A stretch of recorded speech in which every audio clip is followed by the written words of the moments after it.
जय मसीह की एंड गुड मॉर्निंग।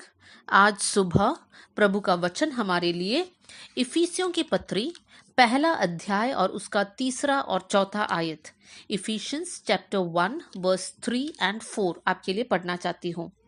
हमारे प्रभु यीशु मसीह के परमेश्वर और पिता का धन्यवाद हो कि उसने हमें मसीह में स्वर्गीय स्थानों में सब प्रकार की आत्मिक आशीषें दी है, जैसा उसने हमें जगत की उत्पत्ति से पहले उसमें चुन लिया कि हम उसके निकट प्रेम में पवित्र और निर्दोष हो।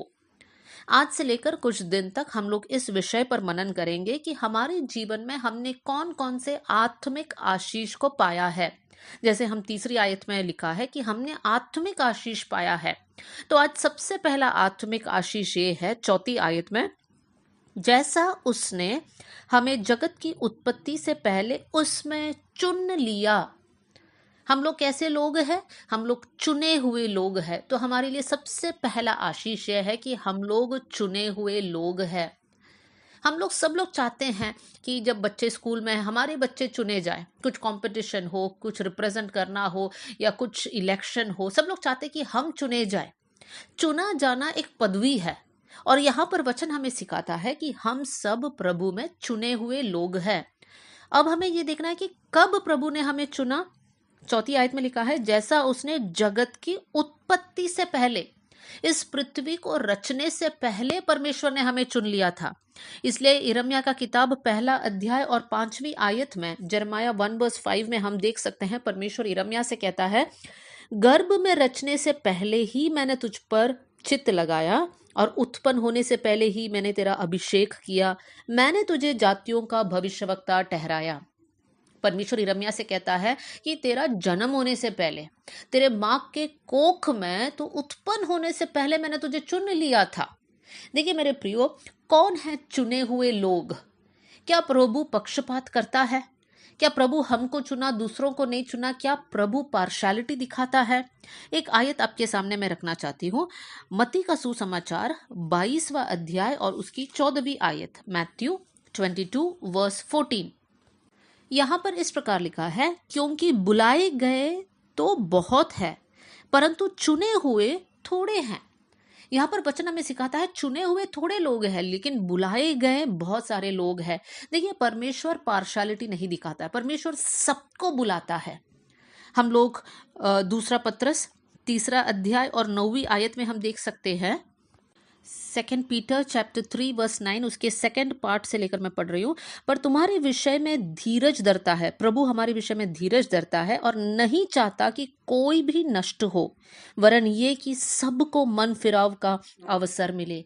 मेरे प्रियो, परमेश्वर सबको बुलाता है।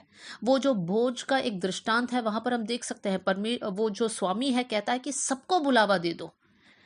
तो बुलावा सबके पास है, लेकिन चुने हुए लोग कौन हैं?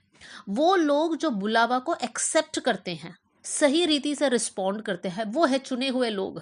बहुत सारे लोग कहते हैं कि नहीं नहीं नहीं, हमको इस मार्ग में नहीं चलना है, हमको इस विश्वास में नहीं बढ़ना है। तो बुलावा तो मिला लेकिन उसने उनको एक्सेप्ट नहीं किया और इस कारण वो लोग चुने हुए लोग नहीं है। हम चुने हुए लोग हैं, प्रभु ने हमको चुना है।